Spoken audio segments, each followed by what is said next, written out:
इस वीडियो में हम प्रॉफिट एंड लॉस, लाभ तथा हानि के बहुत ही इंपॉर्टेंट क्वेश्चन को सॉल्व करने का शॉर्ट ट्रिक सीखेंगे, जिससे आप ऐसे क्वेश्चन को बहुत ही आसानी से कम समय में सॉल्व कर पाएंगे।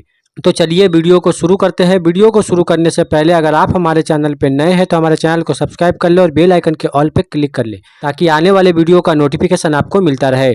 अगर आप ये वीडियो फेसबुक पे देख रहे हैं तो हमारे फेसबुक पेज को फॉलो जरूर करें। ये हमारा पहला क्वेश्चन है। एक व्यक्ति को एक टीवी 18,400 में बेचने पर 8% की हानि हुई, तो 5% लाभ कमाने के लिए उसे कितने मूल्य पर बेचना होगा। यहाँ पे क्या बोला गया है, एक व्यक्ति है जो एक टीवी को बेचता है 18,400 रुपये में। 18,400 क्या है, सेलिंग प्राइस है। बोला गया है कि 8% की हानि होती है। ये क्या होती है, हानि होती है 8% की। मतलब ये जो कोस्ट प्राइस है कितना होगा, 100% होगा, जिसमें अगर 8% का हानि होगा तो क्या हो जाएगा परसेंटेज, 100 माइनस 8% इक्वल टू 92% हो जाएगा। पर हमें कमाना कितना है, यहाँ पे हमें लाभ कमाना है 5% का। मतलब कोस्ट प्राइस अगर 100% है, 100 प्लस 5 मतलब 105%। तो यहाँ पे हम क्या लिख सकते हैं, 92% के बराबर क्या लिख सकते हैं, 18,400 लिख सकते हैं, क्योंकि ये सेलिंग प्राइस है। तो 1% के बराबर कितना होगा, 18,400 बटा में 92 हो जाएगा। उसी तरह 105% हमें निकालना है,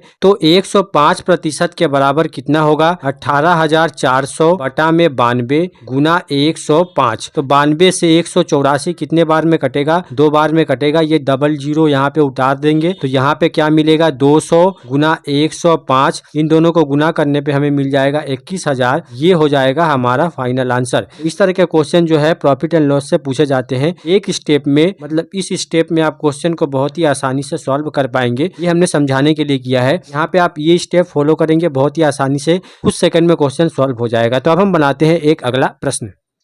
इस क्वेश्चन में बोला गया है कि दो वस्तुओं का क्रय मूल्य 4:5 के अनुपात में है। पहली वस्तु को 10% लाभ तथा दूसरी वस्तु को 20% लाभ पर बेचने से उसके विक्रय मूल्य के बीच का अंतर 480 रुपया है। तो दोनों वस्तुओं के क्रय मूल्य का योगफल क्या होगा। यहाँ पे क्या बोला गया है, यहाँ पे कोस्ट प्राइस का अनुपात दिया गया है। दो वस्तु के कोस्ट प्राइस का अनुपात कितना दिया गया है, 4:5 दिया गया है। यहाँ पे अनुपात को हम 40:50 लेके क्वेश्चन को सॉल्व करेंगे, जिससे हमें समलो नहीं मिलेगा, बहुत ही आसानी से क्वेश्चन सॉल्व हो जाएगा। तो यहाँ पे क्या बोला गया है कि पहली वस्तु को 10% लाभ पर बेचा गया। तो यहाँ पे 40 का 110% निकालने पे हमें यहाँ पे 44 रुपया मिलेगा। उसी तरह यहाँ पे बोला गया है कि दूसरी वस्तु को 20% लाभ पर बेचा गया। इसे 20% लाभ पर बेचा गया। यहाँ पे 50 का 120% निकालने पे 60 रुपया मिलेगा। बोला गया है कि दोनों वस्तुओं के क्रय मूल्य का योगफल क्या है। यहाँ पे आप देखेंगे डिफरेंस कितने का है, डिफरेंस 16% का हो जाएगा, या 16 का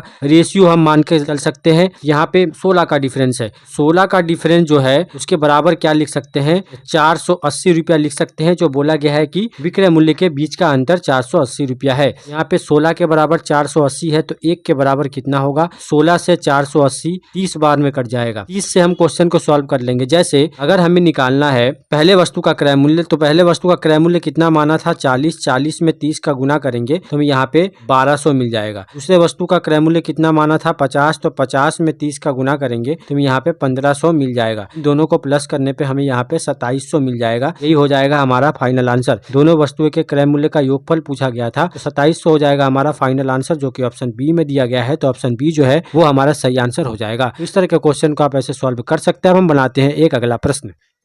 इस क्वेश्चन में बोला गया है कि किसी वस्तु का विक्रय मूल्य और क्रय मूल्य का अनुपात 7:3 है। वस्तु के लाभ और विक्रय मूल्य के बीच का अनुपात क्या होगा। यहाँ पे बोला गया है कि विक्रय मूल्य और क्रय मूल्य का अनुपात 7:3 है। विक्रय मूल्य मतलब सेलिंग प्राइस और क्रय मूल्य मतलब कोस्ट प्राइस का अनुपात यहाँ पे 7:3 दिया गया है। बोला गया है लाभ और विक्रय मूल्य के बीच का अनुपात क्या होगा, मतलब प्रॉफिट और सेलिंग प्राइस के बीच का अनुपात हमसे पूछा गया है। कैसे निकालेंगे, यहाँ पे हम मान लेते हैं कि सेलिंग प्राइस 7 रुपया है और कोस्ट प्राइस 3 रुपया है। तो यहाँ से हम प्रॉफिट कैसे निकालेंगे, सेलिंग प्राइस से कोस्ट प्राइस को माइनस करेंगे, हम यहाँ पे 4 रुपये का प्रॉफिट मिल जाएगा। बोला गया है कि प्रॉफिट प्रॉफिट और सेलिंग प्राइस का अनुपात कितना है। प्रॉफिट हमारे पास 4 है तो प्रॉफिट के जगह पे 4 लिखेंगे। अनुपात सेलिंग प्राइस कितना है 7 है तो यहाँ पे 7 लिखेंगे। ये हो जाएगा हमारा फाइनल आंसर। मतलब लाभ और विक्रय मूल्य के बीच का अनुपात कितना है 4:7 है। यही हो जाएगा हमारा फाइनल आंसर, जो कि ऑप्शन सी में दिया गया है। तो ऑप्शन सी जो है वो हमारा सही आंसर हो जाएगा। तो इस तरह के क्वेश्चन प्रॉफिट एंड लॉस से सभी तरह के कॉम्पिटेटिव के एग्जाम में बार बार पूछे जाते हैं। इस तरह के मेथड का यूज करके बहुत ही आसानी से कम समय में आप क्वेश्चन को सॉल्व कर पाएंगे।